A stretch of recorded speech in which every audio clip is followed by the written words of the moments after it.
আমি আর তোমার সাথে থাকতে চাই না আকাশ। আজ থেকে তোমার আর আমার দুজনের রাস্তায় আলাদা। না তুমি আমার সাথে যোগাযোগ করার চেষ্টা করবে, আর না আমি তোমার সাথে কোনো যোগাযোগ করার চেষ্টা করব। আমি কোর্টে ডিভোর্সের জন্য অ্যাপ্লাই করে দিয়েছি। একবার আমাদের ডিভোর্সটা হয়ে গেলে তারপর আমি মুভ অন করব। দীপ্তির রাগী জাজালো কণ্ঠের কথাগুলো শুনে থমকে গেল আকাশ। ও কখনো ভাবতেও পারেনি দীপ্তির মতো ভদ্র, শান্ত শিষ্ট একটা মেয়ে এই ধরনের কথা বলতে পারে।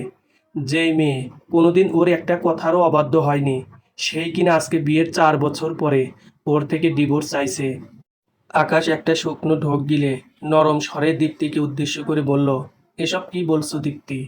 তুমি আমার সাথে মজা করছো, তাই না? আকাশের কথা শুনে যেন দীপ্তি তেলে বেগুনে জ্বলে উঠল। ও দাঁতে দাঁত চেপে বলল, কেন? আমাকে কি তোমার সার্কাসের ঝোকার মনে হয় যে তোমার সাথে মজা করব? এক্ষুনি যেই কথাগুলো বললাম একদম সিরিয়াসলি বললাম। আমার কথাগুলো ভালোভাবে মাথায় ঢুকিয়ে নাও, আর আমি এক্ষুনি এই মুহূর্তে তোমার ফ্ল্যাট থেকে বেরিয়ে যাব। তোমার মতো লোকের সাথে আমার পক্ষে আর 1 মিনিটও এই ছাদের নিচে দাঁড়িয়ে থাকা সম্ভব না।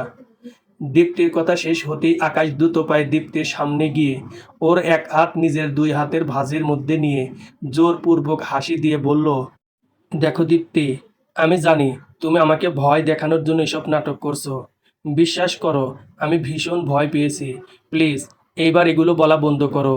দীপ্তি এক ঝটকায় আকাশের থেকে নিজের হাতটা ছাড়িয়ে আকাশের গালে কষিয়ে একটা চড় মারলো। চড়টাই এত জোরে মেরেছে যে আকাশের মনে হচ্ছে কেউ ওর গালে এসিড ঢেলে দিয়েছে। ও গালে হাত দিয়ে দীপ্তির দিকে হতবিহ্বল দৃষ্টিতে তাকিয়ে আছে। দীপ্তির আগে ফুঁসতে ফুঁসতে বলল, খবরদার, একদম আমাকে ছোঁয়ার চেষ্টা করবে না। আমার থেকে দূরে থাকো। তুমি বুঝতে পারছো না আমি তোমাকে একদম সহ্য করতে পারছি না। তারপরেও কেন আমার কাছে আসছো? আকাশ অসহায় কণ্ঠে বলল, কি হয়েছে তোমার? কেন আমাকে সহ্য করতে পারছো না? আচ্ছা, আমি কি কোনো ভুল করে ফেলেছি? আচ্ছা, আমি যদি কোনো ভুল করে থাকি তাহলে সেটা আমাকে বলো প্লিজ। আমি আমার ভুলটা শুধরে নেব। দরকার হলে আমি তোমার পা ধরে ক্ষমা চাইবো। তবুও আমাকে ছেড়ে যাওয়ার কথা বলবে না, প্লিজ। তুমি কোনো ভুল করনি। ভুল তো আমি করেছি। নিজের পরিবারের লোকেদের এগেনস্টে গিয়ে তোমার মতো একটা মিডল ক্লাস ছেলেকে বিয়ে করেছি। সেদিন যদি আমি আমার বাবার পছন্দ করা ছেলেকে বিয়ে করতাম তাহলে আজকে আমাকে সামান্য ওই কয়টা টাকা বেতনের চাকরি করতে হতো না। এখন আমি একটা বেটার লাক্সারিয়াস লাইফ লিড করতে পারতাম। বাট কোনো ব্যাপার না, এখন তোমাকে ডিভোর্স দিয়ে আমি আমার ভুলটা শুধরে নিতে যাচ্ছি। কথাটা বলে দীপ্তি নিজের জামা কাপড় গোছাতে লাগলো। আকাশ দীপ্তিকে আটকানোর অনেক চেষ্টা করতে লাগলো, কিন্তু ও আকাশের কোনো কথাই শুনলো না। নিজের জিনিসপত্রগুলো গুছিয়ে নিয়ে বাসা থেকে বের হয়ে গেল। আকাশ দীপ্তির যাওয়ার দিকে কিছুক্ষণ হয়ে তাকিয়ে থেকে ড্রয়িং রুম থেকে নিজের রুমে চলে এলো। রুমের মধ্যে এসেই হো হো করে হেসে দিল। হাসতে হাসতে পেট চেপে ধরে বেডের উপরে বসে পড়ল। এই মুহূর্তে আকাশকে দেখে মনে হচ্ছে লাইফের সবচেয়ে গুড নিউজটা ও আজকে পেয়েছে। অবশ্য এটা তো গুড নিউজই।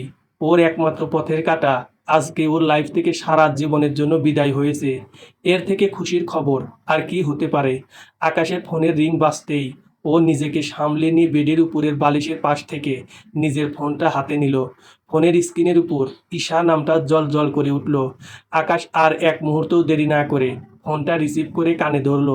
ও কিছু বলতে যাবে, তার আগেই ওপাশ থেকে ঘুমু ঘুমু কণ্ঠে একটা মেয়ে বলে উঠল, গুড মর্নিং বেবি। আকাশ মেয়েটার কথার কোনো রিপ্লাই না দিয়ে উৎফুল্ল কণ্ঠে বলল, ঈশা বেবি, তোমার জন্য একটা গুড নিউজ আছে। ঈশা হামি দিতে দিতে বলল, সকাল সকাল আবার কিসের গুড নিউজ? দীপ্তি বাসা ছেড়ে চলে গেছে। যাওয়ার সময় বলে গেছে ও আর আমার সাথে থাকতে চায় না, আমাকে ডিভোর্স দিয়ে মুভ অন করতে চায়। ঈশা এতক্ষণ ঘুমু ঘুমু চোখে আকাশের সাথে কথা বলছিল, কিন্তু আকাশের কথা শুনে মুহূর্তের মধ্যে ওর সব ঘুম পালিয়ে গেল। ও ধরফরিয়ে শোয়া থেকে উঠে বসলো। তারপর অবাক কণ্ঠে বলল, কি বলছো আকাশ? তুমি কি আমার সাথে সকাল সকাল মজা করছো? এটা কিভাবে সম্ভব? দীপ্তি কিভাবে এত সহজে তোমাকে ছেড়ে চলে যেতে পারে? আকাশ খুশিতে গদগদ হয়ে বলল, না বেবি, আমি তোমার সাথে একদম মজা করছি না। ও একটু আগে বাসা থেকে বের হয়ে গেছে। তোমাকে কি বলবো বলো তো? আমার নিজেরই এখনো বিশ্বাস করতে কষ্ট হচ্ছে। ঈশা বলল, কিন্তু আকাশ, এত বড় মিরাক্কেলটা হলো কিভাবে জানি না, বুঝতে পারছি না। তবে যা হয়েছে ভালোই হয়েছে। আমরা এমনিতেই ওকে আমার লাইফ থেকে সরানোর প্ল্যান করছিলাম। ভালোই হলো, আমাদের কিছু করতে হলো না। তার আগেই ও নিজে নিজেই চলে গেল। কথাটা বলতে বলতে আকাশ ঘাড় ঘুরিয়ে পাশে তাকাতেই ওর মুখটা চুপসে গেল। কারণ রুমের দরজার সামনে দীপ্তি দাঁড়িয়ে আছে। আকাশের মনে পড়ল অতিরিক্ত খুশিতে দীপ্তির যাওয়ার পর ও ভুলে দরজা বন্ধ না করেই রুমে চলে এসেছিল। ও ফোনটা মুখের কাছে এনে নিচু স্বরে বলল, ঈশা, আমি তোমার সাথে পরে কথা বলছি, বাই। আকাশ ফোনটা কাটতে দীপ্তি মাথা নিচু করে রুমের মধ্যে প্রবেশ করলো।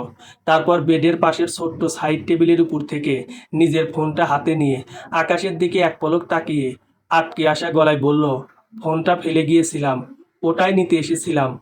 দীপ্তির কথা শুনে আকাশ কোনো প্রতিক্রিয়া করলো না, অন্যদিকে তাকিয়ে রইল। দীপ্তি আকাশের দিকে এক পলক তাকিয়ে রুম থেকে বের হওয়ার জন্য পা বাড়ালো। রুমের দরজা পর্যন্ত এসে আবার ঘুরে দৌড়ে গিয়ে আকাশকে জড়িয়ে ধরল। দীপ্তির এমন কাণ্ডে আকাশ বোকা হয়ে গেল। দীপ্তি আকাশকে কিছুক্ষণ জড়িয়ে ধরে থেকে ওকে ছেড়ে দিয়ে তখন আকাশের যেই গালে চড় দিয়েছিল ওই গালে হাত বুলাতে বুলাতে বলল, আই অ্যাম সরি, আমি আসলে এত জোরে চড়টা মারতে চাইনি, প্লিজ পারলে আমাকে মাফ করে দিও। কথাটা বলতে বলতে দীপ্তির চোখ থেকে দু ফোঁটা পানি গড়িয়ে পড়ল। আকাশ দীপ্তির দিকে অবাক চোখে তাকিয়ে রইল। ওর মনে হচ্ছে একটু আগে যে দীপ্তি ওই কথাগুলো বলেছে সে আসল দীপ্তি ছিল না, অন্য কেউ ছিল। আর এখন ওর সামনে দাঁড়িয়ে যেই মেয়েটা ওর গালে চড় দেওয়ার জন্য কাঁদছে সেটা ওর আসল দীপ্তি। দীপ্তি আকাশের চোখে চোখ রেখে এক পা করে পিছাতে পিছাতে বলল, নিজের লাইফটা খুব সুন্দর করে গুছিয়ে নিও, আমি তোমাকে ফ্রি করে দিলাম। আজ থেকে আমার ছায়াটাও আর কখনো তোমার লাইফে পড়তে দেব না। তোমার থেকে অনেকটা দূরে চলে যাব, যতটা দূরে গেলে পৃথিবীর কেউ আমাকে স্পর্শ করতে পারবে না, ততটা দূরে। তুমি খুব খুব ভালো থেকো। এইটুকু বলে দীপ্তি সামনের দিকে ঘুরে দৌড়ে চলে গেল। এবারেও আকাশ দীপ্তির যাওয়ার দিকে তাকিয়ে রইল। তাকিয়ে থাকতে থাকতে কখন ওর চোখ থেকে পানি গড়িয়ে পড়ল ও নিজেই টের পেল না। হঠাৎ অনুভব করলো ওর বুকের বাম পাশটায় চিনচিনে ব্যথা হচ্ছে, শ্বাসটা আটকে আসছে। হঠাৎ এমন কেন লাগছে ও বুঝতেই পারছে না। কই, একটু আগেও তো দীপ্তি চলে যাওয়ার জন্য ও ভীষণ খুশি হয়েছিল, তাহলে এখন ওর কথাগুলো শুনে এত কষ্ট হচ্ছে কেন? আকাশ মাথা চেপে ধরে বিছানার উপর বসে পড়ল। আজ থেকে প্রায় 7 বছর আগে দীপ্তির সাথে আকাশের ওদের ভার্সিটিতে পরিচয় হয়েছিল। আকাশ দীপ্তির এক ব্যাচ সিনিয়র ছিল। দীপ্তি আকাশের থেকে একটা নোটস নিতে গিয়েছিল, তখনই ওদের প্রথম পরিচয় হয়। আস্তে আস্তে দুজনের মধ্যে ফ্রেন্ডশিপ হয়ে যায়। আর তারপর বন্ধুত্ব থেকে দুজন রিলেশনে জড়িয়ে পড়ে। 3 বছর পর্যন্ত সব ঠিকঠাকই ছিল।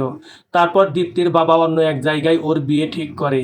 দীপ্তি ওর বাবাকে সাফ সাফ জানিয়ে দেয় ও এখন কিছুতেই বিয়ে করতে চায় না। ওর বাবা কারণ জিজ্ঞেস করতেই ও সবাইকে আকাশের কথা জানিয়ে দেয়। দীপ্তির বাবা আকাশের ব্যাপারে খোঁজ খবর নিয়ে জানতে পারে আকাশ একদম নিম্ন মধ্যবিত্ত পরিবারের ছেলে। ওর বাবা সামান্য একজন স্কুল টিচার। এটা জানার পর উনি দীপ্তিকে সোজাসাপটা ভাবে জানিয়ে দেয় উনি কিছুতেই আকাশের সাথে দীপ্তির বিয়ে দেবে না।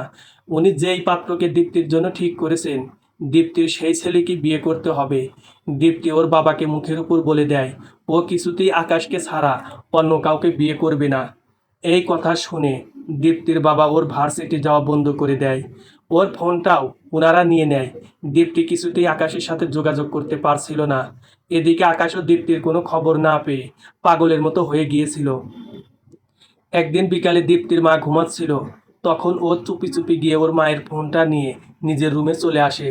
তারপর আকাশের নম্বরে কল করে এতদিন যা যা হয়েছে সবটা খুলে বলে। সবটা শুনে আকাশ বলে ওরা পালিয়ে গিয়ে বিয়ে করবে। দীপ্তি প্রথমে আকাশের কথায় অমত করলেও আর কোনো উপায় না পেয়ে রাজি হয়ে যায়। পরের দিন রাতে দীপ্তি ওর মায়ের কিছু জুয়েলারি আর ওর বাবার আলমারি থেকে কিছু ক্যাশ নিয়ে বাড়ি থেকে পালিয়ে আসে। তারপর দুজন গিয়ে একটা সস্তার হোটেলে ওঠে। পরের দিন চুপি চুপি গিয়ে নিজেদের বিয়েটা সেরে ফেলে। দীপ্তির বাড়ি থেকে পালিয়ে যাওয়ার খবরটা সকাল হতেই পুরো এলাকায় ওর পালিয়ে যাওয়ার কথাটা ছড়িয়ে পড়েছিল। যারা একসময় দীপ্তির বাবার চোখের দিকে তাকিয়ে কথা বলার সাহস পেত না, তারা বাড়িতে এসে ওনাকে অপমান করতে লাগলো। নিজের মেয়ের করা একটা ভুলের জন্যে ওনার মান সম্মান সব মাটিতে মিশে গিয়েছিল। উনি কাউকে মুখ দেখানোর মতো অবস্থায় ছিলেন না। মানসিক এবং শারীরিকভাবে একদম ভেঙে পড়েছিলেন।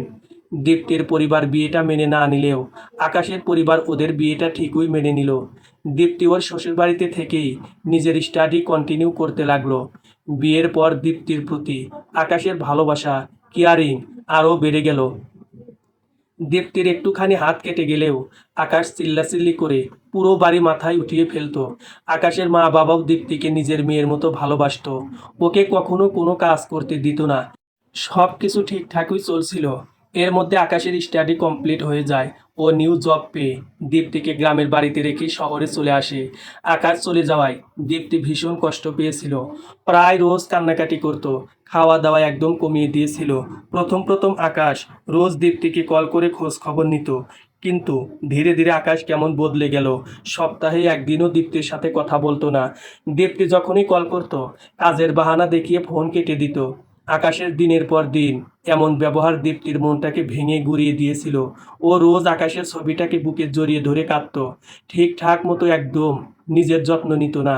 ফাইনালি প্রায় 1 বছর পর দীপ্তির স্টাডি কমপ্লিট হয়ে যায়। ও রেজাল্ট আসতেই ও চাকরির জন্য ইন্টারভিউ দেওয়া শুরু করে। আর অনেক চেষ্টার পর একটা জব পেয়েও যায়। তবে আকাশের মতো অত উঁচু পোস্টের না, মোটামুটি একটা জব পেয়েছিল। কিন্তু দীপ্তি তাতেই বেশ খুশি হয়েছিল। কারণ যাই হোক, এখন থেকে আকাশের কাছাকাছি তো থাকতে পারবে। দীপ্তি আকাশের কাছে আসার জন্যে ছটফট করছিল। খুশিতে ওর পাগলের মতো অবস্থা হয়ে গিয়েছিল। ওকে এত খুশি দেখে আকাশের বাবা মাও আর ওর জব করার ব্যাপারটা নিয়ে অমত করেনি। ওনাদের ভাষ্য মতে সন্তান যাতে খুশি থাকে তাতেই ওনারা খুশি। জব পাওয়ার কিছুদিন পর দীপ্তি আকাশকে কিছু না জানিয়েই ওকে সারপ্রাইজ দেওয়ার জন্য ওর ফ্ল্যাটে চলে আসে। আকাশের ফ্ল্যাটে এসে দীপ্তি বেশ অবাক হয়, কারণ ফ্ল্যাটটা বেশ বড়। ফ্ল্যাটের মধ্যে দামি দামি জিনিসপত্রে ভর্তি। চাকরির মাত্র 1 বছরের মধ্যে আকাশ এত বড় একটা ফ্ল্যাট কিভাবে কিনে ফেলেছিল, দীপ্তির মাথায় সেটাই ঢুকছিল না। দীপ্তি আরও এক ধাপ অবাক হয় আকাশকে দেখে। আকাশ একদম নিজেকে পাল্টে ফেলেছিল। আকাশের পোশাক থেকে শুরু করে ওর হাঁটা চলার ভঙ্গি সব চেঞ্জ হয়ে গিয়েছিল। আর সব থেকে বড় কথা হলো, আকাশ দীপ্তিকে এখানে দেখে একদম খুশি হয়নি, বরং ভীষণ রেগে গিয়েছিল। তবে আকাশ মুখে দীপ্তিকে কিছু না বললেও ওর চোখে মুখে ঠিকই রাগটা প্রকাশ পাচ্ছিল। দীপ্তি প্রথমে ভেবেছিল হয়তো আকাশকে না বলে আসার জন্যে ও এতটা রেগে গিয়েছে। আস্তে আস্তে সময়ের সাথে সব কিছু ঠিক হয়ে যাবে। কিন্তু সময়ের সাথে কিছুই ঠিক হলো না। আকাশের আর দীপ্তির মধ্যে দূরত্ব আস্তে আস্তে বাড়তে লাগলো। আকাশ সারাদিন অফিসে পড়ে থাকতো। যখন বাসায় আসতো ফোনে মুখ গুজে বসে থাকতো। প্রথম প্রথম আকাশের এমন ব্যবহারে দীপ্তির কষ্ট হলেও ধীরে ধীরে এসব ওর অভ্যাস হয়ে গেল। ও একদিকে নিজের আর অন্যদিকে নিজের সংসার একদম নিপুণভাবে সামলাতে লাগলো। আকাশ কোনো কিছু চাওয়ার আগেই দীপ্তি সেই জিনিসটা নিয়ে আকাশের সামনে হাজির হতো। আকাশ মাঝে মাঝে এটা ভেবে অবাক হতো, দীপ্তি এত সহজে কিভাবে ওর মনের কথা বুঝে যায়। এইভাবেই সব কিছু চলছিল। কিন্তু কয়েকদিন আগে থেকে হঠাৎ দীপ্তি চেঞ্জ হয়ে গেল। সারাদিন কিছু একটা নিয়ে চিন্তা করতে থাকতো। সব কাজে বারবার কেমন ভুল করতো। আকাশ সব কিছু খেয়াল করতো ঠিকই, তবে পাত্তা দিত না। দীপ্তির কোনো বিষয়ে ওর বিন্দুমাত্র ইন্টারেস্ট ছিল না। এর মধ্যেই হঠাৎ করেই আজকে সকালে দীপ্তি এসে জানালো ও আকাশের সাথে থাকতে চায় না। দীপ্তি চলে গেছে। প্রায় 3 মাস কেটে গেছে। ঈশা এখন আকাশের সাথেই ওর ফ্ল্যাটে থাকে। ওরা দুজন লিভ ইন রিলেশনে আছে। দিনকে দিন আকাশের কাছে ঈশা চরম অসহ্যের হয়ে উঠছে। আকাশ যেই জিনিস অপছন্দ করে ঈশা ঠিক সেই জিনিসগুলোই করতে থাকে। সারাদিন পার্টি করবে, ছেলেদের সাথে মেলামেশা করবে, রাতে ঠিক মতো বাসায় ফিরে আসবে না, সারাদিন বাসার জিনিসপত্র এদিক সেদিক করে রাখবে। ইদানিং ঈশার সব কিছুই আকাশের চরম অসহ্য লাগে। ও সব কিছুতে ঈশাকে দীপ্তির সাথে কম্পেয়ার করার চেষ্টা করে। ওর মনে হয় দীপ্তি থাকলে কখনো এসব করতো না, সব সময় ওর কথা শুনে চলতো। অথচ ঈশাকে কিছু বললেই ও রেগে যায়, বাসার সব জিনিস ভাঙচুর করা শুরু করে, আকাশকে টাকার খোঁটা দেয়। অবশ্য দিবে নাই বা কেন, আজকে আকাশ যা যা আছে সব কিছু তো ঈশাই দিয়েছে। 2 বছর আগে আকাশ যখন জব নিয়ে ওই অফিসে জয়েন করেছিল, তখন আকাশ একদম নিচু পোস্টের একটা জব করত। আকাশ যেই অফিসে জব করত, ওই অফিসের চেয়ারম্যান হচ্ছে ঈশার বাবা। ঈশা মাঝে মাঝেই ওর বাবার সাথে দেখা করতে অফিসে আসতো। একদিন ঈশা ওর বাবার কেবিনে এসে আকাশকে দেখে ফেলেছিল। প্রথম দেখায় ওর আকাশকে বেশ ভালো লেগে গিয়েছিল। ও প্রায়ই আকাশের সাথে কথা বলার জন্যে অফিসে আসতো। আকাশের পাশে বসে ঘন্টার পর ঘন্টা ওর সাথে কথা বলতো। আকাশকে নিয়ে রেস্টুরেন্টে যেত, লং ড্রাইভে যেত। আকাশের প্রথম প্রথম এসব বিরক্ত লাগলেও আস্তে আস্তে ঈশাকে ওর ভালো লাগতে শুরু করে। একটা সময় ওরা দুজন ফিজিক্যাল রিলেশনে জড়িয়ে পড়ে। আকাশ যে বিবাহিত সেটা ঈশা ভালো করেই জানতো। তারপরও ও আকাশের সাথে নিজের রিলেশনটা কন্টিনিউ করে গেছে। ঈশা ওর বাবাকে বলে আকাশের প্রমোশন করিয়েছে, নিজের টাকা দিয়ে ওকে ফ্ল্যাট কিনে দিয়েছে। ঈশার বাবারও আকাশ আর ঈশার রিলেশনটা নিয়ে কোনো প্রবলেম ছিল না। ছোটবেলা থেকেই মেয়ে যেটা চেয়েছে উনি সেটাই মেয়েকে এনে দিয়েছেন। এবারেও মেয়ে যাকে লাইফ পার্টনার হিসেবে পছন্দ করবে তার সাথেই উনি ঈশার বিয়ে দেবেন। রাত 1টা বাজে। আকাশ ড্রয়িং রুমে পায়চারি করছে। ঈশা এখনও বাড়িতে ফেরেনি। আকাশ বারবার ঈশাকে ফোন দিয়ে যাচ্ছে, কিন্তু মেয়েটাই একবারও ওর ফোন রিসিভ করছে না। রাগে আকাশের মাথা ফেটে যাচ্ছে। আজকে ঈশা বাড়িতে ফিরলে ওর সাথে এই নিয়ে ও একটা হেস্তনেস্ত করে ছাড়বে। আকাশের ভাবনার মধ্যে দরজায় কলিং বেল বেজে উঠল। আকাশ গিয়ে দরজাটা খুলতেই দেখল ঈশা একটা ছেলের হাত আঁকড়ে ধরে দাঁড়িয়ে আছে। দুজনেই ড্রাঙ্ক। আকাশ তীক্ষ্ণ চোখে ঈশার দিকে তাকিয়ে কিছু বলতে যাবে, তার আগেই ঈশা ছেলেটাকে বাই বলে আকাশকে সাইড কাটিয়ে ঢুলতে ঢুলতে ভিতরে চলে গেল। আর ছেলেটাও উল্টো ঘুরে হেঁটে চলে গেল। আকাশ দরজাটা আটকে দিয়ে ঈশার সামনে গিয়ে দাঁড়ালো। তারপর ওকে কিছু বলার জন্যে মুখ খুলতে যাবে, তার আগেই ঈশা হাত উঠিয়ে ওকে থামিয়ে দিয়ে বলল, প্লিজ, এই রাতে তুমি তোমার ওই থার্ড ক্লাস ভাষণ দেওয়া শুরু করো না। নাও, আই অ্যাম ভেরি টায়ার্ড। তাই তোমার ওইসব চিপ ভাষণ শোনার জন্যে আমার কাছে একদম সময় নেই। প্লিজ আমার সামনে থেকে সরো। আমি এখন একটু রেস্ট নিতে চাই। ঈশার কথা শুনেও আকাশ সরল না। রাগীর দৃষ্টিতে ঈশার দিকে তাকিয়ে রইল। আকাশ সরছে না দেখে ঈশা আকাশকে সাইড কাটিয়ে নিজের রুমে চলে গেল। যেতে যেতে যা মনে আসলো তাই বলে আকাশকে গালি দিতে লাগলো। আকাশ সবটা শুনে রাগে গজগজ করতে করতে সোফার উপরে গিয়ে ধপ করে বসে পড়ল। হঠাৎ করেই আজকে ওর দীপ্তির কথা ভীষণ মনে পড়ছে। মেয়েটা কোথায় আছে, কি করছে, কিছুই জানে না। অবশ্য জানবেই বা কি করে, কখনো তো খোঁজ নেওয়ারই চেষ্টা করেনি। ইনফ্যাক্ট কোন অফিসে জব করে সেটাই এখন পর্যন্ত জানে না। আকাশ নিজের চুলগুলো হাত দিয়ে শক্ত করে টেনে ধরে মাথাটা নিচু করে রইল।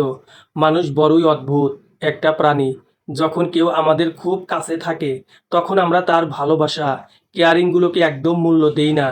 আর যখন আমাদের অবহেলা অপমান সহ্য করতে না পেরে মানুষগুলো আমাদের থেকে দূরে চলে যায়, তখন আমরা তাকে ভীষণভাবে মিস করি। কিন্তু তখন আমাদের আফসোস করা ছাড়া আর কিছুই করার থাকে না। যে একবার সব মায়ার বাঁধন কাটিয়ে চলে যায় সে কখনো হয়তো আর ফিরে আসে না। আকাশ সোফার সাথে হেলান দিয়ে ঘুমানোর চেষ্টা করছিল, তখনই ওর ফোনে একটা কল আসে। ও চোখ বন্ধ করে রেখেই সোফার পাশে থাকা ছোট্ট টি টেবিলের উপর থেকে ফোনটা হাতে নিয়ে রিসিভ করে কানের কাছে ধরে। ওপাশ থেকে কেউ ধীর কণ্ঠে জিজ্ঞেস করে, কেমন আছো? কণ্ঠস্বরটা কানে আসার সাথে সাথে আকাশ হকচকিয়ে ওঠে। বহু পরিচিত সেই কণ্ঠস্বরটা চিনতে আকাশের এক মুহূর্ত সময় লাগলো না। ও কাঁপা কাঁপা কণ্ঠে বলে, দীপ্তি। ওপাশ থেকে মৃদু কণ্ঠে জবাব আসে, যাক, চিনতে পেরেছো তাহলে। দীপ্তির কথা শুনে আকাশ মাথাটা নিচু করে রইল। ওপাশ থেকে দীপ্তি বলল, আমার সাথে এখন একটু দেখা করতে পারবে প্লিজ? শেষবারের মতো প্রমিস করছি আর কখনো তোমাকে ডিস্টার্ব করব না। আকাশ অবাক কণ্ঠে বলল, এত রাতে তোমার সাথে কিভাবে দেখা করব দীপ্তি? দীপ্তি অনুনয়ের স্বরে বলল, প্লিজ আকাশ, শেষবারের মতো আমার এই একটা অনুরোধ রাখো প্লিজ, একটা বার আমার সাথে দেখা করো। দীপ্তির এমন অনুনয়ের স্বরে বলা কথাটা আকাশ অবজ্ঞা করতে পারল না। তাই একটা দীর্ঘ শ্বাস ফেলে বলল, ওকে, কোথায় আসতে হবে বলো। ওপাশ থেকে দীপ্তি বলল, সিটি হসপিটাল। হসপিটালের কথা শুনেই আকাশের কলিজাটা মোচড় দিয়ে উঠল। ও কাঁপা কাঁপা কণ্ঠে বলল, হসপিটাল মানে? তুমি হসপিটালে কি করছো? কি হয়েছে তোমার? দীপ্তি আকাশের প্রশ্নের কোনো অ্যান্সার না দিয়ে শান্ত স্বরে বলল, আমার কাছে এত কিছু বলার সময় নেই আকাশ। যতটা তাড়াতাড়ি সম্ভব তুমি এখানে চলে আসো প্লিজ। কথাটা বলে দীপ্তি ফোনটা কেটে দিল। আকাশ কয়েকবার হ্যালো হ্যালো করার পরেও যখন ওপাশ থেকে কোনো অ্যান্সার আসলো না, তখন ও ফোনটা দ্রুত পকেটে ঢুকিয়ে গাড়ির চাবি নিয়ে বেরিয়ে পড়ল হসপিটালে যাওয়ার উদ্দেশ্যে। আকাশ হসপিটালে এসে রিসেপশনিস্টের কাছ থেকে দীপ্তির কেবিনের ঠিকানা নিয়ে সেদিকে যাওয়ার জন্য পা বাড়ালো। কিছুক্ষণ হাঁটার পর কাঙ্ক্ষিত জায়গায় চলেও এলো। ও দীপ্তির কেবিনের সামনে দাঁড়িয়ে আছে। ওর হাত পা কেমন বরফ হয়ে আসছে। ভিতরে যেতে মনের মধ্যে দ্বিধাদ্বন্দ্ব কাজ করছে। প্রায় অনেকক্ষণ কেবিনের বাইরে দাঁড়িয়ে থাকার পর দরজায় দুইবার টোকা দিল। দরজায় টোকা দিতেই আকাশের মা এসে দরজাটা খুলে দিল। আকাশ ওর মাকে এই মুহূর্তে এখানে দেখে বেশ অবাক হলো। ও ওর মাকে কিছু বলতে যাবে, তার আগেই ওর মা ওর দিকে থেকে মুখ ফিরিয়ে ভিতরে চলে গেল। মায়ের এমন ব্যবহারে আকাশ মোটেও অবাক হলো না, কারণ ও যেটা করেছে তারপর ওর সাথে একদিন এমনই হবে সেটা ও ভালো করেই জানতো। আকাশ ধীর পায়ে কেবিনের মধ্যে প্রবেশ করলো। কেবিনের মধ্যে ঢুকেই ও আরও অবাক হয়ে গেল, এখানে দীপ্তির মা বাবাও আছে। আকাশ কিছুক্ষণ ওনাদের দিকে শকড হয়ে তাকিয়ে থাকার পর ওর চোখ গেল বেডের দিকে। বেডের দিকে চোখ যেতেই আকাশ আঁতকে উঠল। ওর শরীর অসাড় হয়ে গেল। দীপ্তি বেডের উপর চোখ বন্ধ করে শুয়ে আছে। ওর শরীর শুকিয়ে একদম কাঠ হয়ে গেছে। নাকে মুখে রক্তের দাগ লাগানো, চোখের নিচে কালো দাগ পড়ে গেছে, গায়ের রং একদম ফ্যাকাশে হয়ে গেছে। দীপ্তিকে এমন অবস্থায় দেখে আকাশের চোখ থেকে পানি গড়িয়ে পড়তে লাগলো। মাত্র কয়েকদিনের ব্যবধানে মেয়েটা কি থেকে কি হয়ে গেছে, ওকে দেখে বোঝাই যাচ্ছে না এটা সেই দীপ্তি। আকাশ দীপ্তির দিকে এক দৃষ্টিতে তাকিয়েছিল। তখনই দীপ্তি আস্তে আস্তে করে চোখ খুলে ওর দিকে তাকালো। তাকিয়েই ঠোঁটের কোণে মিষ্টি হাসি ঝুলিয়ে বলল, একদম ঠিক টাইমে চলে এসেছো। আর একটু দেরি হলে হয়তো আমাকে পেতে না। দীপ্তির কথা শুনে আকাশ প্রশ্নবোধক চাহনিতে সবার দিকে তাকালো। দেখলো ওর মা বাবা, দীপ্তির মা বাবা সবাই নিঃশব্দে কাঁদছে। আকাশ কাঁপা কাঁপা কণ্ঠে সবার দিকে তাকিয়ে বলল, তোমরা কাঁদছো কেন? কি হয়েছে দীপ্তির? আকাশের মা কিছু বলতে যাবে, তার আগেই দীপ্তি বলল, আকাশ, তোমার যদি কোনো সমস্যা না থাকে তাহলে আমার কাছে এসে একটু বসবে প্লিজ। আকাশ ধীর পায়ে দীপ্তির দিকে এগিয়ে গিয়ে ওর বেডের পাশে রাখা চেয়ারটার উপরে বসে পড়ল। দীপ্তি আকাশের দিকে কিছুক্ষণ অপলক দৃষ্টিতে তাকিয়ে থেকে জিহ্বা দিয়ে শুকনো ঠোঁটটা ভিজিয়ে বলল, জানি এত রাতে তোমাকে ডিস্টার্ব করা একদম ঠিক হয়নি, কিন্তু শেষবারের মতো তোমার মুখটা দেখতে বড্ড ইচ্ছে করছিল, তাই বেহায়ার মতো ফোনটা করেই ফেললাম। আকাশ বুঝতেই পারছে না দীপ্তি বারবার শেষবারের মতো এই কথাটা কেন বলছে। ও কিছু বলতে যাবে, তার আগেই দীপ্তি ওকে থামিয়ে দিয়ে বলল, আজকে তুমি কিছু বলবে না, আমি বলবো, তুমি শুনবে। আকাশ থেমে গিয়ে দীপ্তির দিকে অসহায় দৃষ্টিতে তাকিয়ে রইল। দীপ্তি ভাঙ্গা গলায় বলা শুরু করলো, ঈশা মেয়েটাকে কখনো ঠকিও না আকাশ। জানো, ভালোবাসার মানুষের থেকে প্রতারণা পাওয়ার থেকে যন্ত্রণার আর কিচ্ছু হয় না। নিজের কাছের মানুষটা যখন ঠকায় তখন বেঁচে থেকেও মৃত্যু সমান মনে হয়। আকাশ চমকে উঠে দীপ্তির দিকে তাকালো। ও ভাবতেই পারছে না দীপ্তি ঈশার কথা জানে, কিন্তু কিভাবে ঈশার ব্যাপারে জানতে পারলো ওর মাথায় সেটাই ঢুকছে না। দীপ্তি বলল, গ্রাম থেকে যেদিন তোমার কাছে এসেছিলাম সেদিন আমি খুব খুব খুশি ছিলাম, কারণ পুরো একটা বছর পর আমি আমার আকাশের সাথে দেখা করতে যাচ্ছিলাম। কিন্তু এখানে এসে যখন দেখলাম আমি আশায় আমার আকাশ একদমই খুশি হয়নি, বরং ভীষণ বিরক্ত হয়েছে। তখন আমার খুব খুব কষ্ট হয়েছে। আমার আকাশ যখন প্রত্যেকটা মুহূর্ত আমাকে ইগনোর করতো, তখন ইচ্ছে করতো এক ছুটে গিয়ে উঁচু কোনো জায়গা থেকে ঝাঁপ দিয়ে মরে যায়, কিন্তু আত্মহত্যা তো মহাপাপ, তাই আর মরতে পারিনি। কিন্তু প্রত্যেকটা দিন নিজের মৃত্যু কামনা করেছি। আর ফাইনালি পুরো এক বছর পর যখন জানতে পারলাম আমার ব্লাড ক্যান্সার হয়েছে আর ক্যান্সার একদম লাস্ট স্টেজে আছে, তখন ভীষণ ভয় পেয়ে গিয়েছিলাম। মৃত্যুর ভয়। দীপ্তির কথা শুনে আকাশ 440 ভোল্টের শট খেলো। ও চিল্লিয়ে বলল, হোয়াট? তোমার ব্লাড ক্যান্সার ধরা পড়েছে? আমাকে বলনি কেন? দীপ্তি তাচ্ছিল্য হেসে বলল, খবরটা জানার পর আমি বারবার তোমাকে কল করে যাচ্ছিলাম আকাশ। ওই মুহূর্তে তোমাকে আমার ভীষণ প্রয়োজন ছিল, কিন্তু আমি যতবার তোমাকে কল দিচ্ছিলাম তুমি বারবার ফোনটা কেটে দিচ্ছিলে। বাধ্য হয়ে আমি হসপিটাল থেকে রিপোর্টগুলো নিয়ে সোজা তোমার অফিসে চলে গিয়েছিলাম। কিন্তু তোমার অফিসের বাইরে গিয়ে যখন রিক্সা থেকে নামলাম, তখন দেখলাম তুমি একটা মেয়ের কোমরে হাত দিয়ে ঘনিষ্ঠভাবে গাড়িতে উঠে চলে যাচ্ছ। বিশ্বাস করো, ক্যান্সারের খবরটা শুনে যতটা না কষ্ট হয়েছিল, তার থেকে বেশি কষ্ট হয়েছিল তোমাকে ওভাবে একটা মেয়ের সাথে দেখে। আমার পুরো দুনিয়া উলটপালট হয়ে গিয়েছিল। প্রায় 10 মিনিট রোদের মধ্যে মেরে দাঁড়িয়েছিলাম। তারপর যখন হুঁশ আসলো, তখন আমি অনেক কষ্টে নিজেকে সামলে নিয়ে বাড়িতে চলে এসেছিলাম। বারবার মনকে এটা বলে বোঝাচ্ছিলাম, আমার আকাশ আর যাই করুক আমাকে কখনো ঠকাতে পারে না। ওই মেয়েটা হয়তো আকাশের ফ্রেন্ড হবে। কিন্তু দীপ্তি থেমে গেল। আকাশ হতবিহ্বল হয়ে দীপ্তির কথা শুনে যাচ্ছে। দীপ্তি আবারও বলল, কিন্তু ওই দিন রাতে তুমি যখন বাসায় ফিরে ব্যালকনিতে গিয়ে মেয়েটার সাথে কথা বলছিলে, তখন আমার ঘুম ভেঙে গিয়েছিল। সেদিন আমার কেন যেন মনে হয়েছিল তোমাদের কথাগুলো আমার একবার শোনা দরকার। তাই পা টিপে টিপে আমি ব্যালকনির দরজার সামনে গিয়ে দাঁড়িয়েছিলাম। সেদিন আমি জানতে পেরেছিলাম আমি তোমার লাইফের একমাত্র কাঁটা হয়ে গেছি, যাকে তুমি যে কোনো মূল্যে নিজের থেকে সরাতে চাও। যদি ভালোই ভালোই না সরে যায়, তাহলে তুমি আমাকে মেরে ফেলতেও দ্বিতীয়বার ভাববে না। আর তুমি নাকি তোমার ইশার জন্যে সব কিছু করতে পারো। তোমার সেই কথাগুলো শুনে আমার বেঁচে থাকার ইচ্ছেটা কয়েক সেকেন্ডের মধ্যে মরে গিয়েছিল। বুঝতে পেরেছিলাম আল্লাহ যা করেন ভালোর জন্যই করেন। তাই হয়তো তোমাকে শান্তিতে রাখার জন্য আল্লাহ আমাকে নিজের কাছে ডেকে নিতে চেয়েছেন। আমিও তো তোমাকে সব সময় ভালো থাকতে দিতে চেয়েছিলাম। তাই তো মিথ্যে অভিনয় করে তোমার বাড়ি থেকে বেরিয়ে এসেছিলাম। কিন্তু বিশ্বাস করো, তোমাকে ওই দিন একদম থাপ্পড়টা মারতে চাইনি। ওটা তো রাগের মাথায় দিয়েছিলাম। প্লিজ ওটার জন্য আমাকে ক্ষমা করে দিও। আকাশ হুট করেই বসা থেকে দাঁড়িয়ে গিয়ে দীপ্তিকে শক্ত করে জড়িয়ে ধরল। তারপর বলল, তুমি কেন আমার কাছে মাপ চাইছো দীপ্তি? আমার তো তোমার কাছে মাপ চাওয়ার কথা। প্লিজ আমাকে মাফ করে দাও। দীপ্তি হালকা হেসে বলল, আমি তো তোমাকে সেই কবেই মাফ করে দিয়েছি। হয়তো আমি কোনোদিন তোমার বউ হওয়ার যোগ্য ছিলাম না, এতে তোমার তো কোনো দোষ নেই। তবে এটা ভেবে খুশি লাগছে তোমার স্ত্রী হয়েই এই পৃথিবী থেকে বিদায় নিতে পারছি।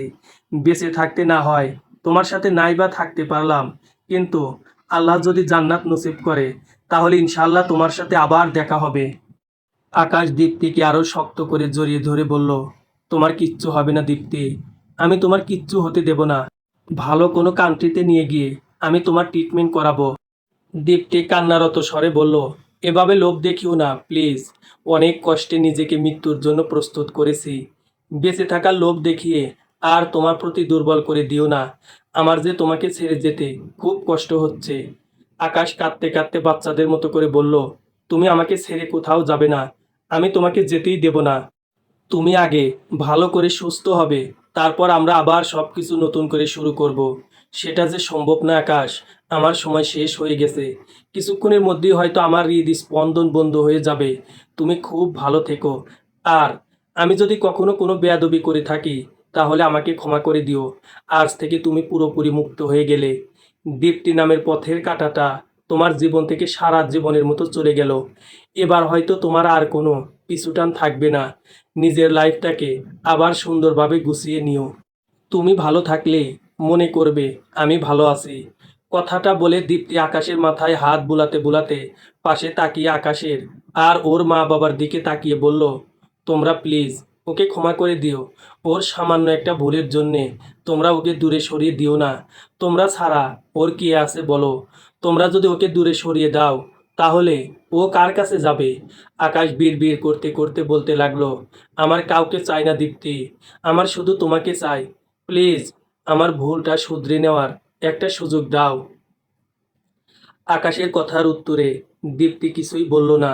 ও ওর বাবার দিকে তাকিয়ে মৃদু হেসে বলল, আমার জন্য তুমি মানুষের কাছে অনেক অপমানিত হয়েছো বাবা। পারলে তোমার এই স্বার্থপর মেয়েটাকে ক্ষমা করে দিও প্লিজ। দেখো, তোমার মেয়ে তোমাকে কষ্ট দিয়ে যে অন্যায়টা করেছিল, তার শাস্তি আল্লাহ তাকে দিচ্ছে। এইবার তুমিও আমাকে মাফ করে দিয়ে আমাকে শান্তিতে চোখ বন্ধ করতে দাও বাবা। দীপ্তির কথা শুনে ওর বাবা হু হু করে কেঁদে দিলেন। এতগুলো বছর পর মেয়েকে দেখতে পেলেন, অথচ এখন আর উনার কিছুই করার নেই। মেয়েটা উনার চোখের সামনে আস্তে আস্তে মৃত্যুর দিকে এগিয়ে যাচ্ছে। নিজের মেয়ের মৃত্যু দেখা একজন বাবার জন্য যে কতটা যন্ত্রণার, তা হয়তো যে নিজের সন্তানের মৃত্যু দেখেছে একমাত্র সেই জানে। দীপ্তির শ্বাস ধীরে ধীরে ঘন হয়ে আসছে। ও আকাশের মাথা থেকে নিজের হাতটা নামিয়ে বলল, আকাশ, আমার বাবা মা বোনকে দেখে রেখো, নিজের যত্ন নিও। আমার শ্বশুর বাবা শাশুড়ি মায়ের খেয়াল রেখো।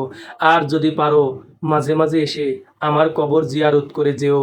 এইবার আমাকে ছাড়ো, আমার যাওয়ার সময় হয়ে গেছে। আকাশ হাউমাউ করে কেঁদে দিল, বলল, আমাকে ছেড়ে যেও না দীপ্তি, আমি তোমাকে ছাড়া থাকতে পারবো না। আমি আমার মৃত্যুর আগ পর্যন্ত তোমার সাথে থাকতে চাই।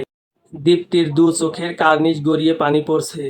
ও জোরে শ্বাস নিতে নিতে বলল, আমার যে তোমাকে ছেড়ে যেতে খুব কষ্ট হচ্ছে আকাশ।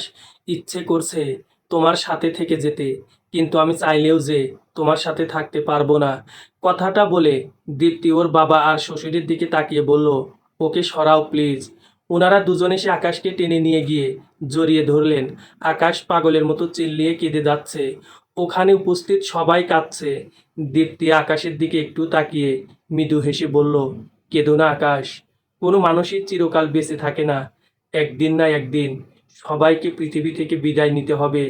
আমি না হয় তোমার আগে গিয়ে তোমার জন্য অপেক্ষা করব। যখন আমাকে খুব মিস করবে তখন আমার ডায়েরিটা পড়ো। ওটাতে আমাদের ভালোবাসার সব স্মৃতি জড়িয়ে আছে। তোমাদের গ্রামের বাড়িতে আমাদের যেই রুমটা ছিল ওখানে ডায়েরিটা রাখা আছে। এইটুকু বলে দীপ্তি একদম সোজা হয়ে বিড়বিড় করে কালেমা পড়ে নিল। তারপর জোরে জোরে 3 বার শ্বাস নেওয়ার পর শরীরটা নিস্তেজ হয়ে গেল। আকাশ চিৎকার করে কাঁদতে লাগলো। দৌড়ে দীপ্তির কাছে আসতে চাইলো, কিন্তু কেউ ওকে ওর দীপ্তির প্রাণহীন শরীরটার কাছে আসতে দিল না। সবাই ওকে শক্ত করে ধরে রইল। কয়েক বছর পর গায়ে পাঞ্জাবি আর মাথায় টুপি দিয়ে দীপ্তির কবরের পাশে দাঁড়িয়ে আছে আকাশ। এটা ওর নিত্যদিনের কাজ। প্রতিদিন ফজরের নামাজ পড়ে দীপ্তির কবরের পাশে এসে কবর জিয়ারত করে, তারপর নিজের অন্যান্য কাজে যায়। দীপ্তির কবরটা ওর শ্বশুর বাড়িতেই দেওয়া হয়েছে। আকাশ এখন গ্রামেই থাকে। এখানে দীপ্তির বাবার বিজনেস দেখাশোনা করে, আর পাশাপাশি কিছু গরিব বাচ্চাদের বিনা টাকায় কোচিং করায়। আকাশ নিজে দাঁড়িয়ে থেকে দীপ্তির বোনের বিয়ে দিয়েছে, আর দীপ্তির মা বাবার দায়িত্ব নিজের কাঁধে তুলে নিয়েছে। দীপ্তি চলে যাওয়ার পর আজ অবধি ওর সেই ফ্ল্যাটে পা রাখেনি। ঈশা কয়েকবার দেখা করতে এসেছিল, ওকে ফিরিয়ে নিয়ে যেতে চেয়েছিল, কিন্তু ও সাফ সাফ মানা করে দিয়েছে। পরে আকাশের কাছে বারবার অপমানিত হয়ে ঈশা ওর কাছে আসা বন্ধ করে দিয়েছে। দীপ্তির মা বাবা, আকাশের মা বাবা অবশ্য আকাশের জন্য অন্য জায়গায় বিয়ে দেওয়ার চেষ্টা করেছিল, কিন্তু আকাশ কিছুতেই রাজি হয়নি। ও বলে দিয়েছে যতদিন বেঁচে আছে দীপ্তির স্মৃতিটুকু নিয়েই বাঁচবে, আর কাউকে ওর প্রয়োজন নেই। আকাশ হাঁটু ভেঙে বসে দীপ্তির কবরের উপরে হাত বুলাতে বুলাতে বলল, আমার জীবনে আর অন্য কাউকে আসতে দেব না দীপ্তি। যতগুলো দিন বেঁচে আছি ততদিন শুধু তোমার স্মৃতিগুলো আঁকড়ে ধরে বাঁচতে চাই। যেদিন মৃত্যু আসবে ওই দিন হাসি মুখে মৃত্যুকে বরণ করে নেব, কারণ একমাত্র মৃত্যুই তোমার কাছে আমাকে পৌঁছে দিতে পারে। কথাটা বলে আকাশ একটা লম্বা শ্বাস নিয়ে বলল, তোমার ডায়েরিটা আমি মাঝে মাঝে পড়ি। যখন পড়ি তখন মনে হয় তুমি আমার আশেপাশেই আছো। আমি তোমাকে অনুভব করি। জানি এই সব কিছু আমার মনের কল্পনা মাত্র, কিন্তু বাকিটা জীবন না হয় আমি তোমাকে অনুভব করেই কাটিয়ে দিলাম। আজও আমি তোমাকে ততটাই ভালোবাসি যতটা আগে বাসতাম। আর মাঝখানের যেই বাজে স্মৃতিটা ছিল সেটা মেমোরি থেকে অনেক আগেই ডিলিট করে দিয়েছি। এখন আমার মন আর মেমোরি দুটোতেই শুধুমাত্র আমার দীপ্তি আছে, আর কারো আমার লাইফে কোনো জায়গা নেই। সমাপ্তি। এই গল্পের কাহিনী কিছুটা সত্যি। যেদিন এই কাহিনীটা আমি শুনেছিলাম সেদিন ভীষণ কেঁদেছিলাম। আর আজ যখন এই ইমোশনাল সিনটা লিখছিলাম বারবার চোখটা ঝাপসা আসছিল। কতবার যে চোখে মুখে পানি দিয়েছি হিসেব নেই। জানি না আপনাদের কাছে গল্পটা কেমন লাগবে। যদি আপনাদের কাছে ভালো লেগে থাকে তাহলে লাইক কমেন্ট শেয়ার করার অনুরোধ রইল। ধন্যবাদ।